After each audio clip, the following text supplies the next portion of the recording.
Hello and welcome to another video. So this is going to be even more cards that are coming out with the next expansion. We've got a reasonable chunk to do today, so we'll get right into it. We have Mechawing Angel, an 8-drop 6/6 neutral Machina or Mechina. Either way, go with whatever you'd like. Accelerate 2, summon 2 assembly droids, ward, fanfare, summon 2 assembly droids. So basically just summoning assembly droids until you fill your board nearly at this rate. That's what you'd kind of be aiming for. Then we have Unleashed Nightmare, a 3-drop spell for Bloodcraft. It is put 2 random followers from your deck into your hand. Summon a forest bat for each non-Machina follower added to your hand. Then summon an assembly droid for each Machina follower added to your hand. So you're almost guaranteed, actually I think you are guaranteed to get at least something out of this card, which is good. You're always going to get 2/1/1s in some capacity. Unless of course you get, of course, spells or amulets, so you are really aiming for follower-heavy deck, I guess. Then we have Shion, Mercurial? Aegis, yes. 9-drop 7/7 legendary portalcraft. Accelerate 5, gain +1/+1 to all allied non-artifact followers, give +2/+2 to all artifact followers. Fanfare, give your leader the following effects. Can't take more than 1 damage at a time. This effect lasts until this follower leaves play. Can't be destroyed by spells and effects. Can be destroyed by damage from spells and effects. This thing is a pretty good tank as far as it goes. Being a 9-drop is a little heavy, but the 5-drop effect is okay, especially for more of an aggro style deck. Can't be destroyed by spells and effects is reasonably solid, although taking damage does hurt. Then we have Wizardess of Oz. It is the next leader. It's basically a straight up reprint, I believe. I don't think anything actually changed.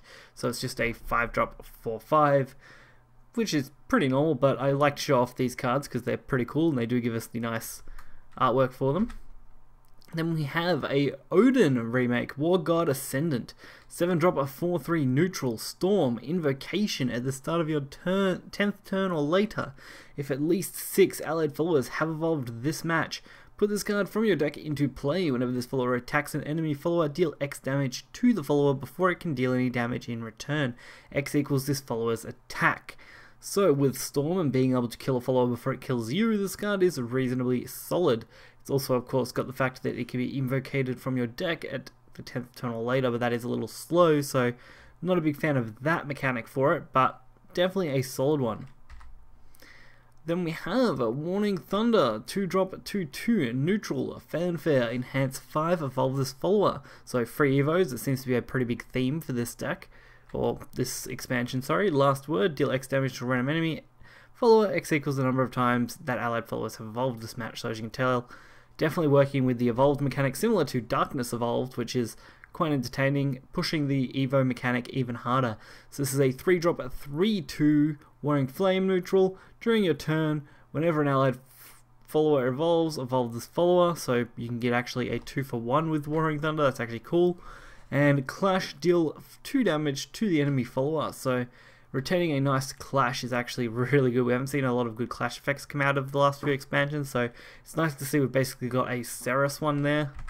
Speaking of Ceres, we've got the Ceres Eternal Blade 5-drop 1/4 Shadowcraft follower. Fanfare, put an Eternal Vow into your hand. Clash, deal 3 damage to an enemy follower. At the end of your turn, restore 3 defense to your leader. So just kind of a buffed Ceres in some ways with a much higher cost overall, but still super solid. Actually, I think Ceres might have been a 4 cost, so this actually isn't that bad. Then we have Eternal Vow, which is of course the token card that Ceres creates. It is a 6-drop spell. Subtract 2 from the cost of all Shadowcraft followers in your hand. This is actually a really cool cost reduction, and following on from immediately from Ceres is a really solid card. Then we have a Sagacious Core. This is a 3-drop amulet for Runecraft. Fanfare, enhance 7, recover 1 evolution point during your turn. When an allied follower evolves, add 2 insights into your hand. So insight is not disappearing with the next expansion. Recover 2 play points and then banish this amulet. Actually very, very solid. I like this one a lot. Then we have a Glorious Core, the Swordcraft 3-drop amulet. Fanfare, enhance 7, recover 1 evolution point. During your turn, when an allied follower evolves, give +1/+1 to all allied followers, then banish this amulet. Not a bad little buff. Could work in an aggro variant of deck, so reasonably solid. Draconic Core, a 3-drop amulet for dragon. So this one is similar to all the others, but this time it is during your turn when an allied follower evolves, gain an empty play point. This is dangerous. Recover 2 play points, then banish this amulet. When you're comboing this with any of the gold Evo gain play point orbs, or just any card in general really, it becomes quite a really solid 3-drop play. Then we have Alpha Core, the 3-drop Portal Craft amulet. Of course, retaining the fanfare for the enhance, and then during your turn, when an allied follower evolves, put 2 analyzing artifacts, 2 agent artifacts, and 2 bifurcating artifacts into your deck. Recover 2 play points, and then banish this amulet. So bifurcating amulets are artifacts, I think, are one of the new ones. I think we've already covered that. Gullias, Silverbeast Lord, is a 7-drop 4/7 legendary Portalcraft Machina card. It is a rush fanfare. Put a Gullian Aura and the Gullian Howl into your hand, so a couple of token cards. Whenever this follower takes damage, if this follower is not destroyed, summon an assembly droid, and then retaining, of course, the assembly droid effect next turn. Assembly droids look like they're going to become the new 1/1 fairies. So Gullian Aura is a 3-drop, give +2/+2 to all Machina followers. Definitely a Machina buff deck going around with Portal, that looks like the aim. And Gullian Howl is a 0-drop, deal 1 damage to an allied follower, deal 2 damage to an enemy follower. So that's actually not too bad. It's a deal 1, deal 2 situation, and playing that on top of Silverbeast would be pretty reasonable to clear something out. Then we have Cleft Dual Fencer, a 2-drop 2/2 Forestcraft Machina. This is a fanfare. If at least 2 other cards were played this turn, deal X damage to an enemy follower. X equals the number of other Machina cards in your hand. Evolve if at least 3 cards have been played this turn, deal 2 damage to an enemy follower. So actually really okay. It's a decent card considering how cheap it is. It could facilitate better clears, which is always a nice, good play to go with. Then we have Fullmetal Dragoon. This is a 2-drop 2/2 Dragoncraft follower. Whenever another allied follower comes into play, give it +1, so that's really nice. Evolve, summon an assembly droid. Whenever another allied follower comes into play, give it +1. Whenever another allied Machina follower comes into play, give it +1 health. So that is insane. If you evolve this, you of course get the assembly droid, which then gets double buffed to a 2/2, and anything else that comes into play after this is also gaining that at least the +1 and then the +1 in health as well, if it is a Machina card. Then we have Magitech Golem. This is a 3-drop 3/2 gold card for Runecraft. Whenever you play another Machina card, deal 2 damage to a random enemy follower. Evolve, put a repair mode into your hand. Whenever you play another Machina card, deal 2 damage to a random enemy follower. So actually not too bad on looking at it. The evolve effect is really good, and considering how free evolves are becoming, I could definitely see this card working out. Then we have Augmentation Bestowal. Yeah, Bestowal, interesting. 1-drop spell for Portalcraft. Give your leader the following effect until the end of turn. Whenever an allied artifact card comes into play, recover 1 play point and draw a card.